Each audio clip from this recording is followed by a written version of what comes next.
Eksodo Kapitulo 31. Mga tagubilin sa pagtatayo ng tabernakulo. At ang Panginoon ay nagsalita kay Moises, na sinasabi, tingnan mo aking tinawag sa pangalan si Bezalel na anak ni Uri, na anak ni Hur, sa lipi ni Juda.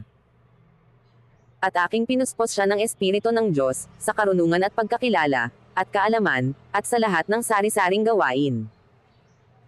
Upang kumatha ng mga gawang kaaya-aya, upang gumawa sa ginto, at sa pilak, at sa tanso.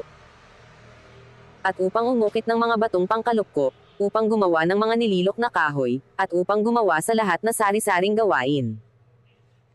At ako, narito, aking inihalal na kasama niya si Aholiab, na anak ni Ahisamak sa lipi ni Dan, at sa puso ng lahat na maalam na puso, ay aking isinilid ang karunungan, upang magawa nila ang lahat ng aking iniutos sa iyo.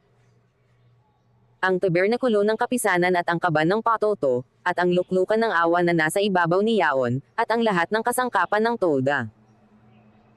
At ang dulang at ang mga sisidlan ni Yaon at ang kandelerong dalisay, 10 ng lahat ng mga sisidlan, at ang dambana ng kamangyan. At ang dambana ng handog na susunugan 10 ng lahat ng mga sisidlan ni Yaon, at ang hugasan at ang tungtungan ni Yaon. At ang mga kasuotang mabuting yari, at ang mga banal na kasuotan na pangsuot kay Arong saserdote, at ang mga kasuotan sa kanyang mga anak, upang mga siwa sa katungkulang saserdote. At ang langis na pangpahid, at ang kamangyan na mabangong mga kamangyan na itataan sa dakong banal, ayon sa lahat na iniutos ko sa iyo ay kanilang gagawin. Tanda ng tipan, ang araw ng pamamahinga. At ang Panginoon ay nagsalita kay Moises, na sinasabi, salitain mo rin sa mga anak ni Israel, na iyong sabihin, katotohanang ipangangilan ninyo ang aking mga sabat, sapagkat isang tanda sa akin at sa inyo sa buong panahon ng inyong mga lahi, upang inyong makilala na ako ang Panginoon na nagpapabanal sa inyo.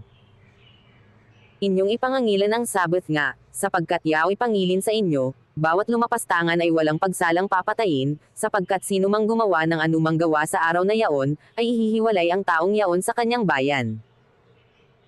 6 na araw na gagawin ang gawain, datapwat ang ikapitong araw ay Sabat na takdang kapahingahan, pangilin sa Panginoon, sino mang gumawa ng anumang gawa sa araw ng Sabat, ay walang pagsalang papatayin.